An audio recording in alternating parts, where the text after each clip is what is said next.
Hello everyone, आज है 8 जून और आज इस वीडियो में हम बात करने जा रहे हैं भारत हैवी इलेक्ट्रिकल्स लिमिटेड के बारे में, जिसको हम बेल के नाम से भी जानते हैं।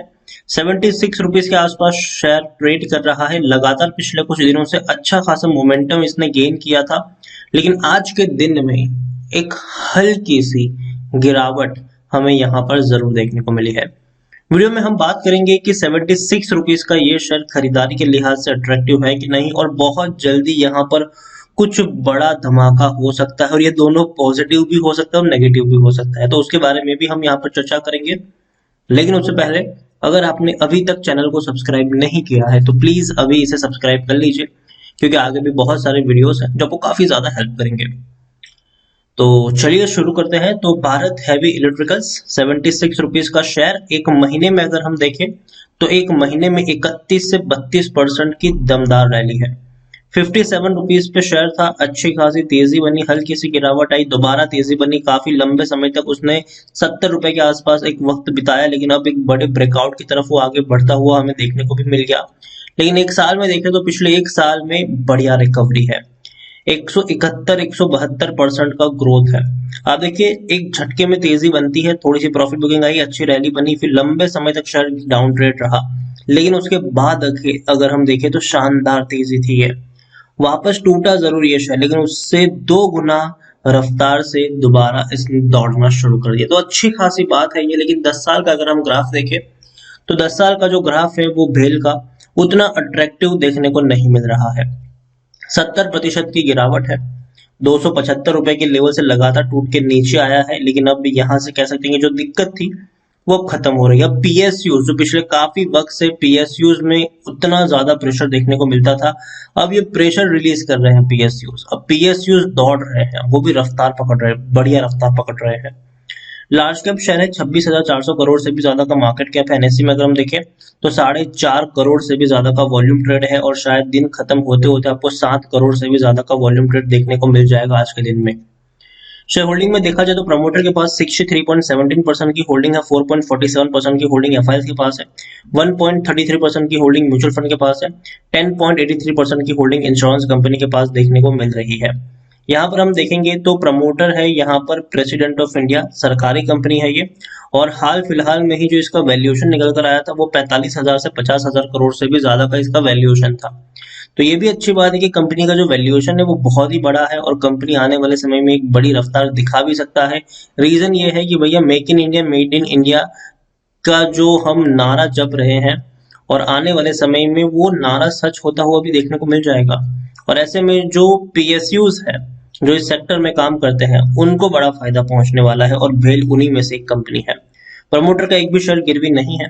19 म्यूचुअल फंड स्कीम्स और 130 जितने एफआईएस का पैसा लगा है। एलआईसी के पास 10.07% की होल्डिंग है, और इंडिविजुअल इन्वेस्टर होल्डिंग 15.96% के आसपास देखने को मिल रही है।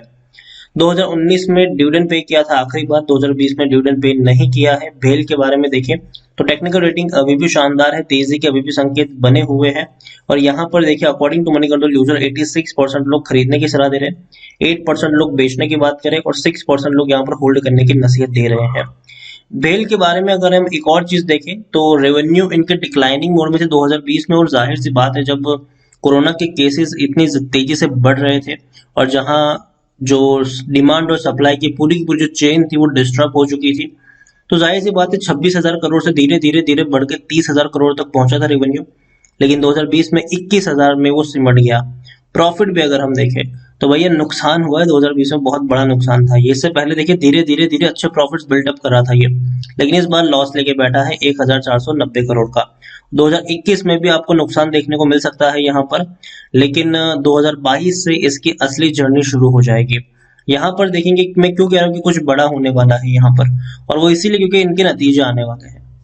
और नतीजे कब आने वाले हैं ये आप देख सकते हैं, नतीजे आने वाले हैं 11 जून को। आज हुई है 8 जून, 3 दिन बाद इनके रिजल्ट्स हैं, और रिजल्ट्स के ऊपर बहुत ही ज्यादा फोकस होगा, क्योंकि पिछले 3 क्वार्टर में अच्छे नतीजे पेश नहीं किए हैं। दिसंबर क्वार्टर में अगर देखें तो 217 करोड़ का नुकसान था, सितंबर में 550 करोड़ का नुकसान था, इससे पहले भी तकरीबन 1400 करोड़ के आसपास का नुकसान था इन्हें।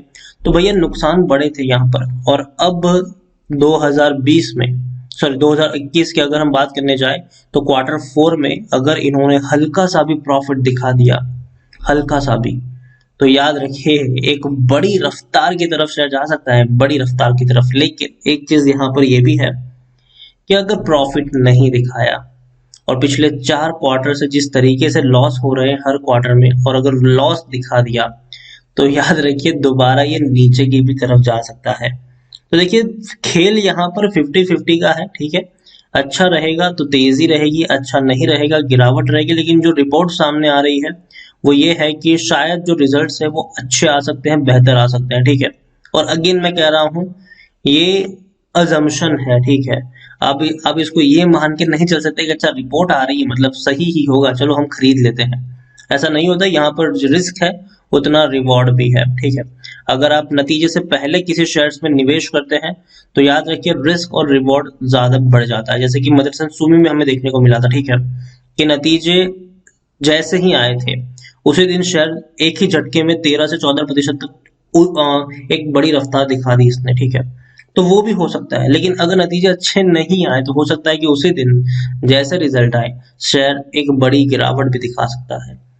तो 50-50 का यहाँ पर रेशियो है। ओवरऑल अगर देखा जाए तो भले ही नतीजे कैसे भी आएंगे, शॉर्ट टर्म की तेजी गिरावट आएगी, लेकिन लॉन्ग टर्म में मुझे लगता है कि ट्रेंड जो है वो इसका पॉजिटिव रहने वाला है। क्योंकि देखिए भारत हैवी इलेक्ट्रिकल्स की अगर हम बात करने जाए तो इंडिया चाइना के बीच में जो टेंशन चल रही है उसका कहीं ना कहीं जो बड़ा फायदा है वो इस कंपनी को होने वाला है। क्योंकि इंडिया जो है चाइना पे अपनी डिपेंडेंसी को कम करना चाहती है और इसीलिए अपनी खुद की जो कंपनियां हैं उसको बढ़ावा दे रही है। और भारत हैवी इलेक्ट्रिकल्स के पास एक बड़ी फैसिलिटीज है जहां पर वो अपने कामकाज करती है और बहुत ही काफी सक्सेसफुली रन करती है इन सारी चीजों को।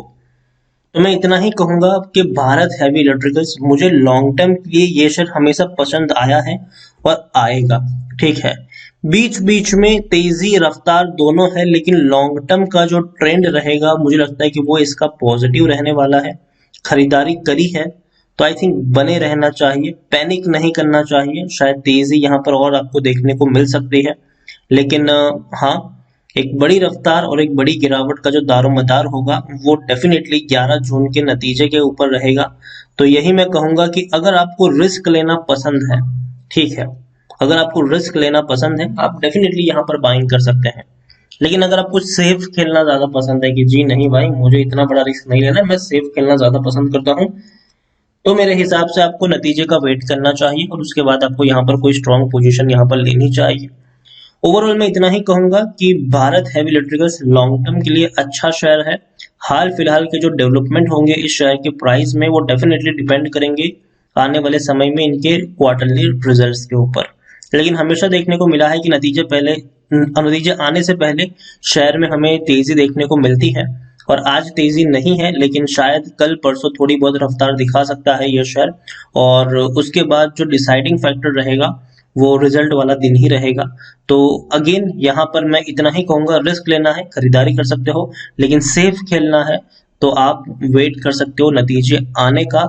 लॉन्ग टर्म के लिए अच्छा शेयर है, इसमें कोई गलत बात नहीं है, अच्छी खासी तेजी देखने को मिल सकती है लॉन्ग टर्म में। अगेन मैं यहाँ पर वर्ड यूज कर रहा हूँ लॉन्ग टर्म में।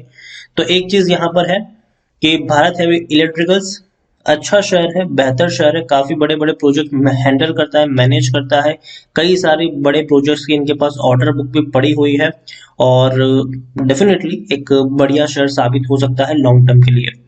वीडियो को यहीं पे एंड करूंगा, लेकिन उससे पहले एक डिस्क्लेमर यहाँ पर देना चाहूंगा कि जो भी वीडियोस मैं बनाता हूँ वो एजुकेशन पर्पस के लिए होते हैं और अगर आप इसका ट्रेडिंग के लिए इस्तेमाल करते हैं तो पहले खुद से भी उस शेयर की जांच पड़ताल जरूर करें।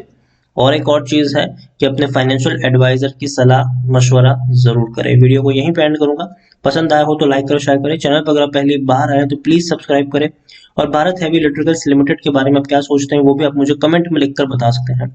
Thank you.